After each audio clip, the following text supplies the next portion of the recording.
Yo, what's going on, here? So today I will be doing the first installment of Best Week of the Match commentary. So, like most people were doing, a lot of people were doing or a lot, but I mean not a lot, but some people were doing PRs, power rankings, and I was like, I can do PRs and I want to make videos on it, but it's a lot of time for a power ranking. No one's gonna want to watch and sit through that. So I decided to get the most interesting match that isn't mine, of course.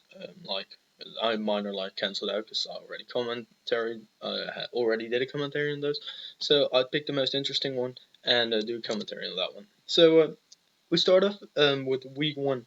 My favorite one was Vicyclon versus Ebastia 12, which is as we can see, he has the Mewtwo. Mewtwo is looking pretty scary, can hit pretty much everything for lots of damage. We have the Coco. Coco's looking pretty decent, except for like Ferrothorn and the Nidoqueen, so it's kind of unlucky. Lopunny is looking pretty good as well. It looks like it's gonna put in some good work. Rabombi with the webs looks really threatening as well. Vaporeon looks like it contained pretty decent hits from like the Greninja and like the Nidoqueen. So that's pretty good. And Metagross. I don't know what Metagross is doing, but we'll see. From Ebastia's side, Marshadow is always a threat. So is Mega Gallade. Mega Gallade seems to just knock off on everything, unlike CC all the rest. So nothing safe for Mega Gallade. Furthermore, he has a Nidoqueen, which is really good versus the Coco, pretty good versus like the Rabombi and the Metagross as well, so it's pretty decent. Greninja is battleable, or yeah, the Ash Greninja is what it is. So Ash Gren's always a threat, and then he has Ferrothorn, which just walls the Coco if it's not HP Fire. He needs lots of HP Fires to do anything with the Ferrothorn, and Snorlax is just always a big bullet. Anyways, let's get right into this. Ebastia leads with Ferrothorn, probably to get Hazard's up, which I think is a pretty decent play. Vicyclon leads with Metagross as Metagross turn 1 tricks. Now, he tricks a Choice Band into Ferrothorn, and Ferrothorn sets up a layer of spikes. Wait, 1 second, and yeah, here, perfect. So, and he has the Chople, probably for Mega Vulcan. Okay. Or for Mewtwo. Okay, so my thought process here is great play from Vicyclon, very good. Ebastia also made it didn't work out, but it was a pretty decent play since Metagross can't really hit you, except for like a Hammer Arm, which had to Chople for.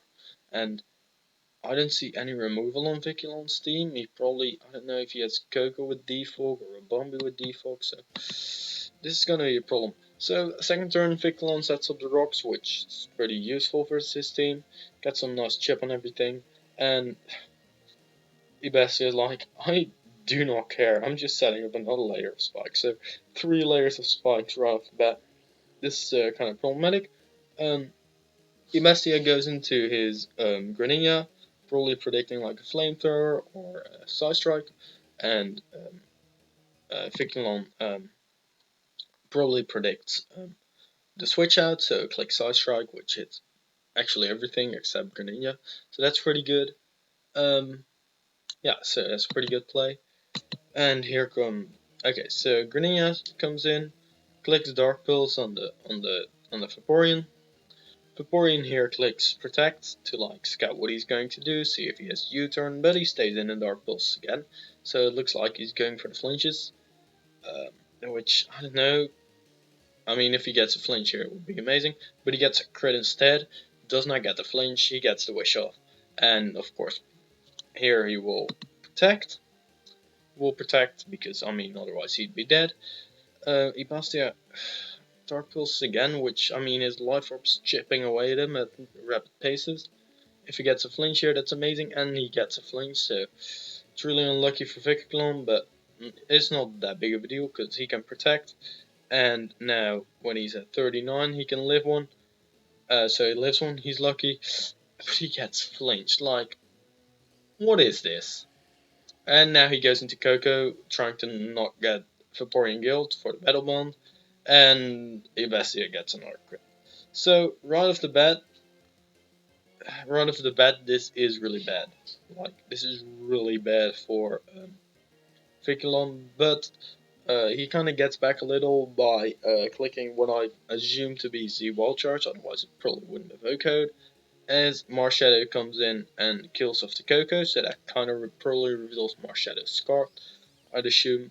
So, Vicyclon goes into his what do you call it, Rabambi, because it's 4 times resisted. Click Psychic, which is a good play because Nidoqueen would probably switch in, or Marshadow, and it hit Marshadow and the in switching Nidoqueen, so that's really good.